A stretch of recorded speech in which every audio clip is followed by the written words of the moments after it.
Very good morning student. आज हम biomolecules chapter continue कर रहे हैं और बायोमोलिक्यूल्स में आज हम स्टडी करेंगे प्रोटीन्स के बारे में। तो देखिए स्टूडेंट, जो प्रोटीन है वो एसेंशियल है हमारी बॉडी के लिए, ठीक है। तो यहाँ पर आप देखिए, हम देखेंगे कि जो प्रोटीन होते हैं वो पॉलीपेप्टाइड चेन होती है अमीनो एसिड की, यानी कि जो प्रोटीन होते हैं ना वो अमीनो एसिड से बनते हैं, यानी कि ये NH2COOH, ठीक है। यानी कि कार्बोक्सिलिक एसिड भी कंटेन होता है प्रोटीन्स में और NH2 ग्रुप भी कंटेन होता है। तो यानी कि आप ये कह सकते हो कि जो आपके पास प्रोटीन्स होते हैं वो पॉलीमर्स होते हैं अल्फा अमीनो एसिड के। Proteins are the polymers of alpha amino acid, ठीक है। यानी कि जो पेप्टाइड और अमीनो एसिड हैं वो प्रोटीन्स जो है वो CONH बॉन्ड, ठीक है। ये किसके जो है किससे कंबाइन होते हैं? CONH बॉन्ड, ठीक है। किससे हेड होते हैं? CONH बॉन्ड जो है लिंकेज से जो है वो कंबाइन होते हैं, तो उन्हें हम क्या कहते हैं? प्रोटीन्स कहते हैं। समझ में आ गया सबको? उसके बाद हमारे पास आता है अमीनो एसिड, ठीक है स्टूडेंट। क्या आता है? Amino acid. अब देखिए अमीनो एसिड क्या होते हैं? अमीनो एसिड हमारे पास होते हैं जिसमें अमाइन ग्रुप कंटेन होता है, ठीक है। क्या होता है? यानी कि these are the amino substitute carboxylic acid, यानी कि अमीनो सब्स्टिट्यूट होते हैं किसके? कार्बोक्सिलिक एसिड के, ठीक है। तो जो अल्फा अमीनो एसिड होते हैं वो ज्यादा इंपॉर्टेंट होते हैं, क्यों? क्योंकि ये they are the building block of the peptides in protein, क्योंकि ये जो है बिल्डिंग ब्लॉक्स हैं किसके?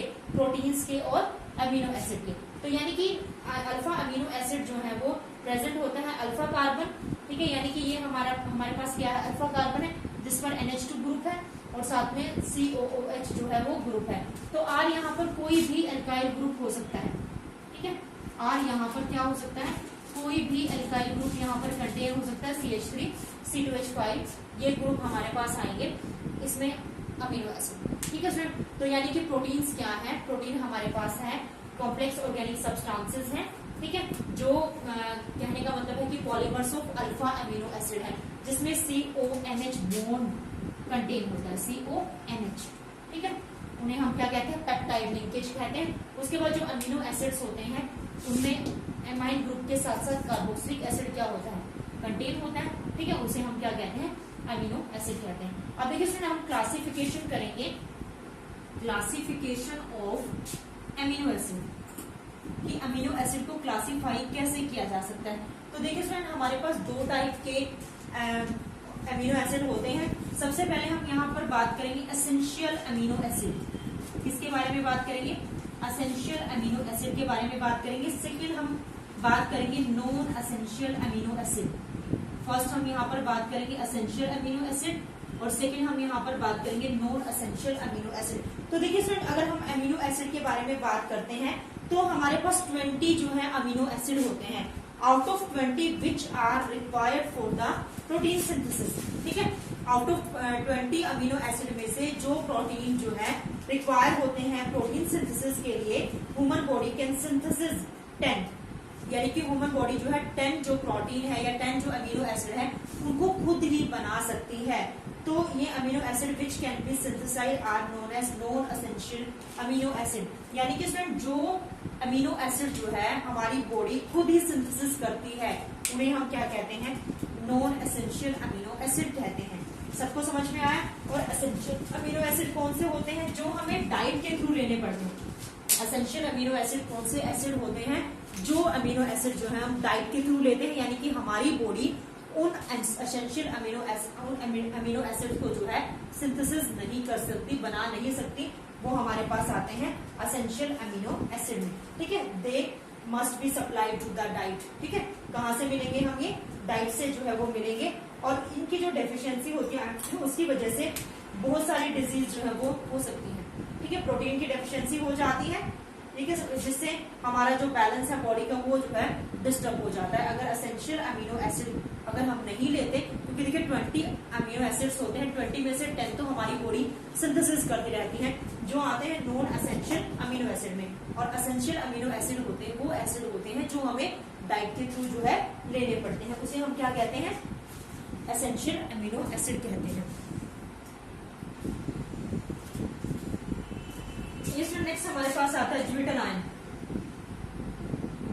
ज्विटर आयन, तो देखिए स्टूडेंट अभी हमने किया कि NH2CHR C double bond OH। ठीक है, अगर हम इसमें OH माइनस आयंस को रिलीज कर देते हैं, ठीक है, तो देखिए क्या बनेगा हमारे पास H3N पॉजिटिव और CHRCOO नेगेटिव, इसे हम ज्यूटराइन कहते हैं। क्या कहते हैं? ज्यूटराइन। देखिए यहाँ पर हमने H को यहाँ से रिलीज किया, यहाँ पर इंक्रीज कर दिया, N के ऊपर पॉजिटिव चार्ज हो गया क्योंकि N ने 3 बॉन्ड यहाँ पर बनाए हुए हैं और एक बॉन्ड की फॉर्मेशन यहाँ पर की है। ठीक है, फिर दोबारा से एडिशन कर देंगे। ठीक है, तो आपके पास क्या आ जाएगा? H2N CHRCOO negative. ठीक है, इसको हम क्या कहते हैं? एनाइन। क्या कहते हैं? एनाइन। ये कैटायन है। ठीक है, तो ज्यूटर आयन की फॉर्मेशन कब हुई? जब ये वाला बॉन्ड शिफ्ट हो जाएगा इसके पास, मतलब H इसके पास शिफ्ट हो जाएगा तो ये पॉजिटिवली चार्ज हो जाएगा और उसके पास डेफिशिएंसी हो गई है तो वो क्या हो जाएगा? नेगेटिवली चार्ज हो जाएगा। तो इस यहाँ पर जो फॉर्म बनेगा वो क्या बनेगा? ज्यूटर आयन की फॉर्मेशन हो जाएगी। ठीक है स्टूडेंट, सबको समझ में आ गया? क्लियर हो गया? उसके बाद एक टेबल मैंने आपको सेंड की थी लास्ट लेक्चर में, जिसमें मैंने structure and the name of the sum of the alpha amino acid दिया था, जिसमें glycine, alanine, valine, leucine, isoleucine, phenyl, alanine, methionine, tryptophan, proline, ठीक है, सिस्टाइन, ये ग्लूटामाइन, ये सभी टाइप के जो अमीनो एसिड थे वो जो है मैंने आपको टेबल में सेंड किए थे। तो आप उस टेबल को जो है लर्न कर लेंगे, उनके स्ट्रक्चर्स, सिंबल्स सभी जो है आप अच्छे से प्रिपेयर कर लेंगे। ठीक है स्टूडेंट, सबको समझ में आ गया यहाँ तक? अब हम बात करते हैं नेक्स्ट टॉपिक की, पेप्टाइड्स एंड पेप्टाइड बॉन्ड। कि पेप्टाइड्स क्या होते हैं और ये देखिए नेक्स्ट टॉपिक हमारे पास है पेप्टाइड्स एंड पेप्टाइड्स बॉन्ड। देखिए student, peptides and peptides bond क्या है? जो 2 या 2 से ज्यादा अमीनो एसिड के कंबाइन होने से बनते हैं। ठीक है, तो देखिए स्टूडेंट यहाँ पर हमारे पास है CH है, R एल्काइल ग्रुप है, COOH। ठीक है, एक तो हमारे पास ये आ गया। सेकेंड हमने NH2 ले लिया सेम, यानी कि हम 2 अमीनो एसिड ले रहे हैं यहाँ पर CHRCOOH। ठीक है, ये ले लिया हमने। तो अब ये क्या है? हमारे पास अमीनो एसिड्स हैं। क्या है ये? अमीनो एसिड्स हैं। अब हमने इसको जब कंबाइन किया तो आपने क्या करना है? यहाँ से वाटर के मॉलिक्यूल को रिलीज कर देना। ठीक है, यानी कि आप क्या करेंगे? वाटर के मॉलिक्यूल्स को यहाँ से रिलीज कर दो। अब वाटर के मॉलिक्यूल जब आप रिलीज करेंगे तो आपके पास प्रोडक्ट क्या बनेगा? H2N CHRCONH।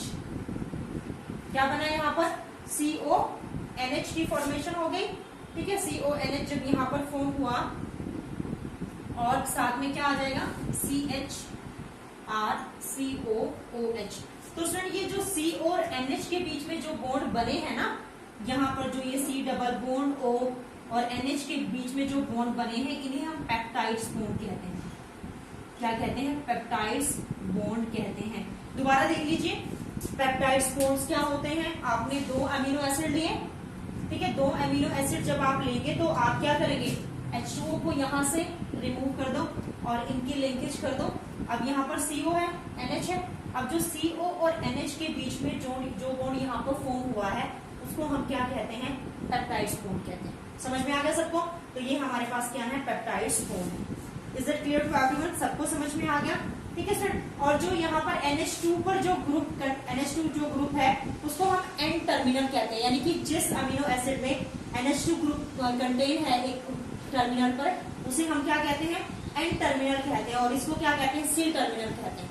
जहां पर COOH ग्रुप कंटेन है उसे C टर्मिनल कहते हैं, और जहां पर NH2 ग्रुप कंटेन है उसे हम क्या कहते हैं? N टर्मिनल कहते हैं। तो इसको नोट डाउन कीजिए। उसके बाद हम बात करते हैं क्लासिफिकेशन ऑफ द प्रोटीन्स, कि प्रोटीन्स को कैसे क्लासिफाई किया जा सकता है।